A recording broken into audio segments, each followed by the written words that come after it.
Alexandre Dubé. Aussi véridique et authentique que son information. J'ai une question pour vous deux. Benoît Dutrisac. Je suis là pour aider. Qu'est-ce qu'ils veulent, Mario? Mario Dumont. Une réduction de la tâche puis une augmentation de salaire. Ben, c'est cave. C'est des crapules. C'est cave dire ça. Ils ont tellement tout. Non, ils ont déjà eu plus. La rencontre Dutrisac-Dumont. Fais un petit effort. Le cabinet Trudeau est actuellement en retraite à Montréal. On va se pencher sur plusieurs dossiers chauds comme l'économie, l'inflation, le logement, ce qui se passe de l'autre côté de la frontière aussi avec l'année 2024 qui est une année d'élection présidentielle. Benoît, Mario, bonjour à vous deux. Bonjour. Ah, je pensais qu'il prenait sa retraite. Ah! T'avais lu la manchette trop vite. Tu t'es réjoui trop vite. J'ai mal lu. Je pensais que Justin Trudeau prenait sa retraite. Ah, ben Mario, vas-y, là, ça devient de la politique. Là, sinon, ça aurait été du divertissement. Non, mais il y a beaucoup de sujets à l'ordre du jour quand même, Mario. Hein? Puis l'immigration, peut-être? Ils ont reçu du courrier. Il me semble que M. Trudeau a reçu du courrier dans les derniers jours là, de M. Legault. Ouais. Il va sûrement être question un peu d'immigration. Mais ce qu'on nous promet du côté des libéraux, c'est vraiment là, un peu vraiment la suite de cet automne. Là, c'est-à-dire la classe moyenne. Là, aller vraiment attaquer l'image de Poilievre. Là, la capacité de Pierre Poilievre de toucher le monde avec ça. Là, le coût de l'épicerie, le coût du logement, les choses de base de la vie. Et c'est là que les libéraux vont vouloir répliquer en montrant qu'eux aussi, comme gouvernement, ils s'occupent de ces choses-là. Je veux dire que moi, ce qui m'intéresse le plus dans ce que j'ai attendu à date, là, et de loin, c'est l'idée du sommet sur le vol de véhicules. Puis on peut dire, c'est un peu tard, puis ça fait des années qu'ils sont au pouvoir, puis le problème s'est aggravé depuis 1 an ou 2, mais quand même, il y a quelque chose qui se passe d'épouvantable là-dessus, puis à un moment donné de réunir tout le monde, là, tous les corps policiers, les services frontaliers, les compagnies d'assurance, même les fabricants automobiles, c'est certain qu'il faut faire ça.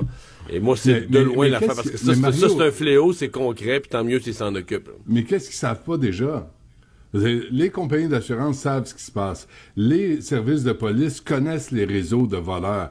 Le port de Montréal est corrompu. Puis les containers passent sans être vérifiés. Qu'est-ce qu'ils savent pas déjà? Pourquoi ils ont besoin d'un sommet sur les vols de voitures? Toute l'information. On a tous fait des entrevues sur la question. Les fabricants d'antidémarrage connaissent les chiffres, connaissent les réseaux, savent par où ça passe, vers où ça s'en va. Qu'est-ce qu'ils vont faire de plus? Peut-être des sentences de plus que 6 mois pour une récidive. J'ai vérifié ce matin.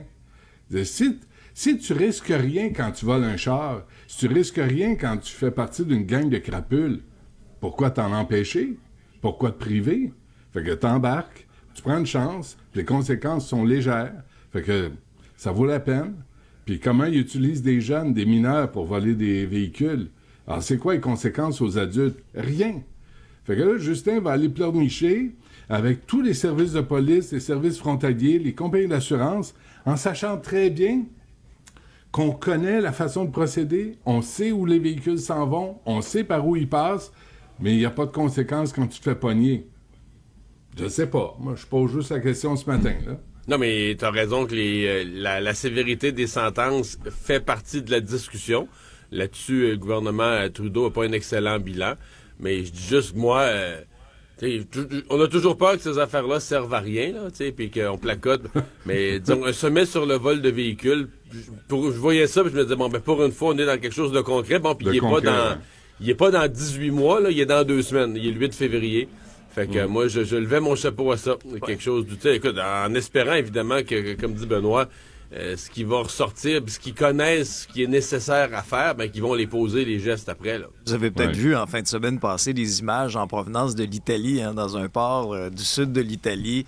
On en a retrouvé 250. Et d'où venaient les conteneurs? Tiens, du port de Montréal. Puis j'avais la discussion avec Denis Thériault du bureau d'enquête, puis GIA qui a fait un job extraordinaire dans ce dossier-là pour mettre en lumière tout ce qui se passe. Puis là, je posais la question, mais supposons, moi, je vois ça, puis voyons, c'est mon pick-up, ça. C'est mon VUS. Là, maintenant, non, mais il n'est plus à toi. Il n'est plus à toi, c'est aux compagnies d'assurance, parce que toi, tu as été indemnisé. Mais t'imagines aussi, ceux qui se font voler, là, leur véhicule, là, les compagnies d'assurance vous attendent. Mais l'histoire de la femme là, qui a pris pris combien de temps pour récupérer son véhicule? Elle l'avait elle-même identifié. Elle est elle-même allée au port de Montréal. Pourquoi? Parce qu'ils font en pas. zone internationale. Hey. Puis qui va pourquoi le port de Montréal n'est pas convoqué le 8 février?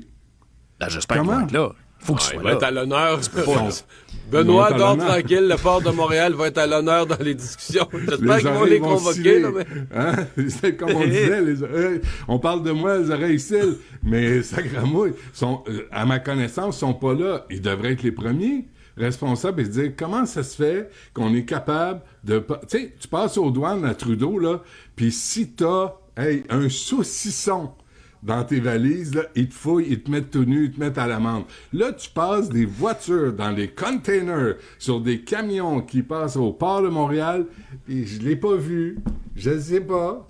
Ben, peut-être que le port de Montréal devrait être convoqué à cette réunion-là. Il y a ça, mais Mario, il y a les constructeurs aussi qui ont une certaine responsabilité. C'est toujours les mêmes modèles qui sont en tête de liste. Tu sais, t'as Honda, Toyota, t'as certaines marques.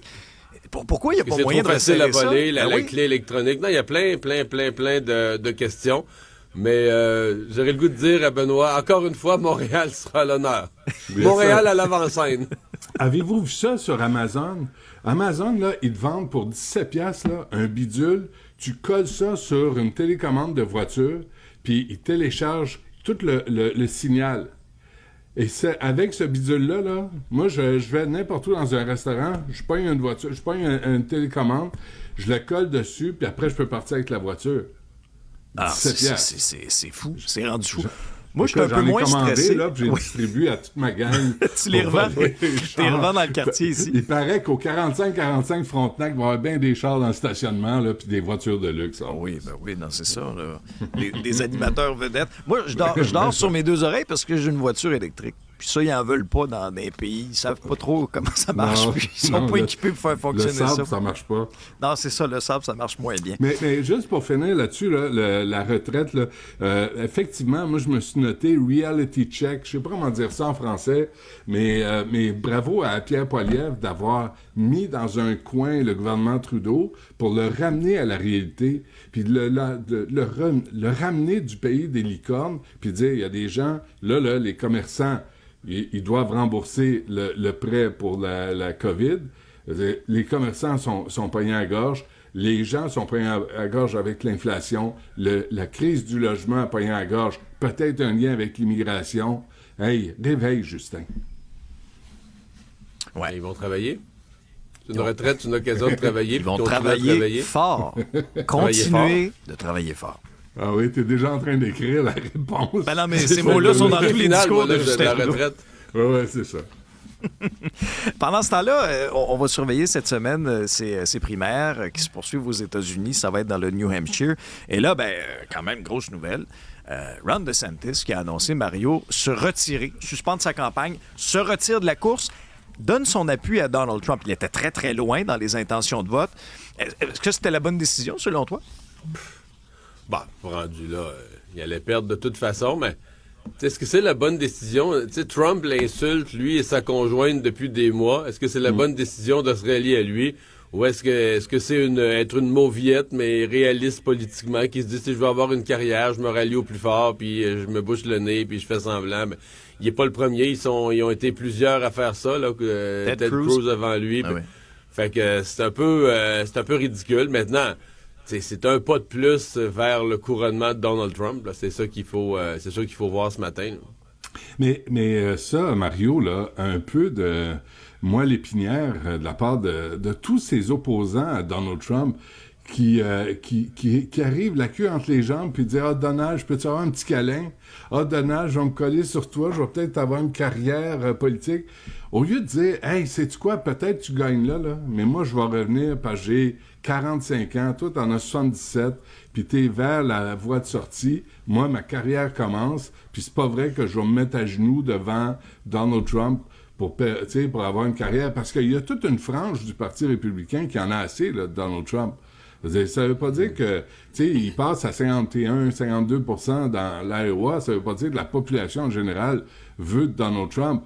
Je ne pense pas. Nikki Haley, là, elle joue bien ses cartes, d'après moi. Puis vous avez vu comment Trump s'est mélangé Je pense que c'est vendredi dernier, il faisait un discours à Concord, puis il voulait dénoncer Nancy Pelosi, puis il parlait de Nikki Haley lors du 6 janvier au Capitole. Puis là, Nikki Haley a dit « Excuse-moi, là, mais là, Donald, t'as 77 ans, tu te fais vieux, puis tu te mélanges avec moi, puis Nancy Pelosi, qui est une démocrate. » Et ça fait mal, parce que Donald s'est moqué de tout le monde, de Joe Biden, avec raison, qui en perdait des bouts. Ben, le Donald est en train d'en perdre des bouts. À 77 ans, il paraît que c'est ce qui arrive. Mais Mario, je regardais des images en fin de semaine là, dans le New Hampshire, puis je parlais avec Guillaume Lavoie, qui était là-bas, là, d'ailleurs, qui a assisté à un des rallyes de Donald Trump, puis il disait c'est un culte. Ben ouais. Je veux dire, c'est bien plus religieux que politique. Ah, ça le fascinait vraiment, là, ça l'a marqué, Mario. Oui, absolument. C'est comme une secte, mais avec un gourou très, très, très, très fort. Puis les gens qui adhèrent à Donald Trump, pour une bonne partie, là, peut-être qu'ils adhèrent par défaut parce qu'ils n'aiment pas les démocrates. Mais il y a une bonne partie des gens qui adhèrent à Donald Trump que c'est comme un gourou. Là, je veux dire, c'est inconditionnel. Là, c'est lui, puis c'est personne d'autre. Puis, ceci étant dit, si Nikki Haley est pour faire quelque chose, c'est là. Au New Hampshire, où elle a une ouverture. Dans l'Iowa, elle s'est plantée, elle finit 3e, pas très loin du 2e, mais c'est quand même, symboliquement, quand tu regardais l'ordre, elle était 3e. Bon, là, au moins sûr de finir 2e, parce qu'il reste juste 2. Mais, si elle réussit pas à talonner Donald Trump, à se surprendre, à faire une nouvelle, là, qu'elle est plus proche qu'on pensait, elle le fera pas dans les autres après, là. Il faut vraiment qu'elle casse tout au New Hampshire. C'est sa seule et unique chance, là, de faire qu'il y ait une suite à cette course-là qui génère un tant soit peu d'intérêt. Mais il y a le USA, Benoît parlait, là, c'est pas tout le monde qui suit Trump, le USA Today, je pense que c'est vendredi, moi c'est vendredi. C'est quand même un dossier intéressant pour dire que on n'en parle jamais. Il y avait questionné beaucoup de gens, puis des jeunes, mais pas des jeunes de 18 ans, là, toutes sortes de monde, des jeunes dans la trentaine. Et il y avait beaucoup de ni l'un ni l'autre là, dans cette fameuse, ce fameux face-à-face match revanche là, entre Biden et Trump. Il y avait beaucoup, là, essentiellement, il faisait parler plein de monde qui disait, ben nous, on est découragés, là, que c'est ça le choix, puis Biden, on le trouve pas bon, mais il veut dire, Trump, pas plus, là, sûrement pas plus, puis, et je trouve qu'on parle peut-être pas assez, je sais pas, j'ose espérer qu'il y a plus d'Américains qu'on pense qui sont déçus de ce qu'ils ont comme les deux choix vers lesquels on s'enligne, là. C'est un bon point, ça. Sur 340 millions d'habitants. C'était les deux meilleurs? C'était les deux, vraiment? T'as les deux petits vieux qui sont là, puis Biden qui sont là de même, puis Trump, là, avec son visage de catin, puis sa teinture, sa coiffure orange. Ouais, puis narcissique, même pas là pour le peuple, il est juste là pour lui, là. Il est juste là pour son nombril, puis il dit n'importe quoi pour faire avancer la cause, mais qui est perçu, puis j'en parlais avec Stéphane Bureau, qui est perçu par par les républicains comme quelqu'un qui va venir changer les affaires. Puis parfois, dans son discours, là, qui a parfois de l'allure, entre autres sur l'OTAN, sur l'ONU, sur les autres pays, payez votre part. Les États-Unis en ont assez de payer pour l'Allemagne, puis pour l'Europe, puis payez votre part de l'OTAN, payez votre part de l'ONU. Et sur la corruption à l'ONU, Donald Trump a raison. Le fait qu'il n'y a pas eu de guerre pendant ces 4 ans au pouvoir, t'es obligé de dire, c'est vrai.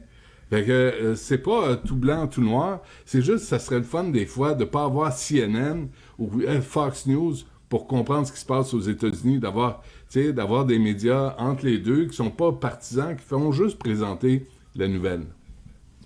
Benoît, il y a une nouvelle application mobile qui permet de signaler des actes d'islamophobie, puis on en profite pour prendre des nouvelles aussi de la représentante spéciale du Canada chargée de la lutte contre l'islamophobie, Amira El-Gawabi, qui dit il arrive quelquefois que les gens ont peur de s'adresser à la police. Qu'est-ce que tu penses de cette nouvelle application-là? On entretient toujours ce sentiment de victime, ce sentiment d'être visé, d'être pointé par la police dans ce cas-là. C'est tellement malsain. La pire affaire qui peut exister sur la planète, c'est la délation.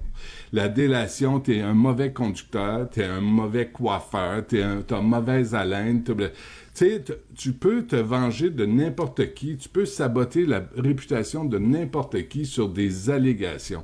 Et ça, là, application mobile, dénoncer des actes d'islamophobie, même si on craint la police.